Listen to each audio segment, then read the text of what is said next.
ากลองพูดคุยอยากเข้าไปทักทายอยากแต่อายไร้วาสนา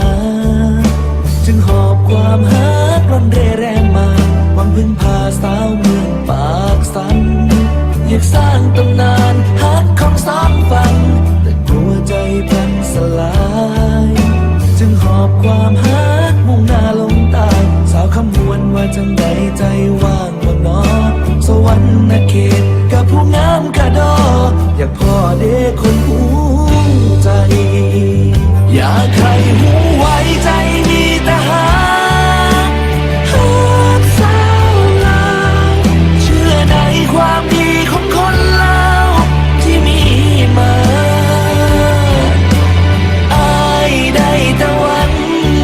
สิได้พบพ่อน้องลาคนงามสาวเมืองจำปามาเป็นคู่ใจ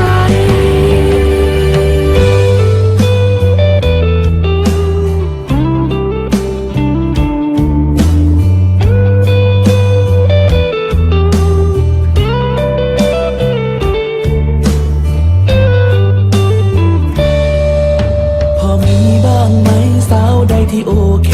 สาวเมืองปากเซเมืองเซกองไออยากสิลองหักกับน้องสาวเมืองเซกองคนงามพอเจอหน้าเจ้าไอก็บอกกล้าถามโอ้คนงามคือเมืองงามแทนน้องสิลองขึ้นไปหลวงพระบางดีบอกเพื่อได้พ่อคนงามและจริงใจสยบุรีหรืออุดมใสหลวงน้ำทาว่าไงใจว่างบ่นอนสาธุแม่ขอให้พบพ่อหมู่บ่ฮักเจ้าด้วยใจอยากให้หูไว้ใจมีแต่ฮักสาวลาวเชื่อในความดีของคนลาวที่มีมาอายได้แต่หวังสิได้พบพ่อน้องลาคนงามสาวเมืองจำปามาเป็นคู่ใจอายได้แต่หวังสิได้พบพ่อน้องลาคนงามสาวเมืองจำปามาเป็นคู่ใจ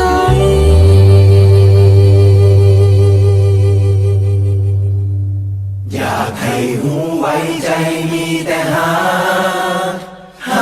กสาวลาวเชื่อในความดีของคนลาวที่มีมาอายได้แต่หวังสิได้พบพ่อน้องลาคนงามสาวเมืองจำปามาเป็นคู่ใจ